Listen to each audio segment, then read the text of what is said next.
Yo, G, nagbabalik ang mga alagad sa lapi.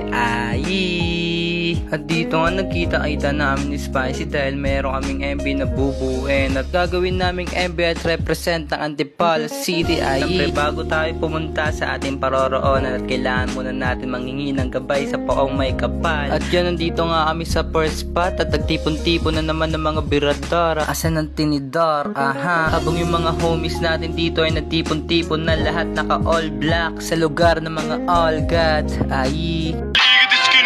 Mas malaki yung gamit kesa sa kanyang ganita. Madami mga tao dito ang naliligaw. Pero sa kanino kapatid to? Kanino? Panis pala kayo sa kapatid niya eh. Panis si Kuya Deng. Talagang pag ganito yung kapatid mo, di mo makukutungan eh. So yun, bounce na nga kami sa first spot para rumekta sa pangalawa naming spot. Habang naghahanda kami ng mga kagamitan at isasakay sa hotel ni Soy. At syempre bago ang lahat, huwag muna nating kaalimutan ng kumain. At yun, napatigil kami dito dahil naakit kami ng sanggipsel na to. Syempre ng mga above sa loob. A few moments later. Syempre ang kinain namin ay sanggipsel, hindi kala nyo. At salamat nga pala kay Kuya Eko. Libre niya to at pinagsilbihan niya ame.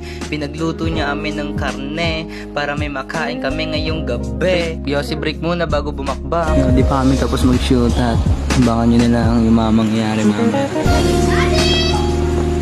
Dito kami sa lugar ng Eco X. At kahit abuti pa kami ng gabi dito, tuloy-tuloy lang sa pagtatrabaho. Nag-enjoy naman kami sa mga ginagawa namin kaya ayos lang. Kaya walang problema kahit abutin kami ng umaga, tanghali, gabi. Walang panty si Marie. Pero joke lang yun kasi wala pa ako na pera na ngayon. Solid dito sa hood na yung Kuya Eko, talagang pakikisama ang dala ng mga tao. Alashoot nga namin sa Tanglaw, lugar na talamak ang pagmamahal ng mga magaganda at pog. Ultimo mga bata, talagang may mga tigas na kahit matatanda, tangin na mapapaapi ka na lang talaga sa mga nangyayari. Kaya ang masasabi ko na lang talaga ay malaking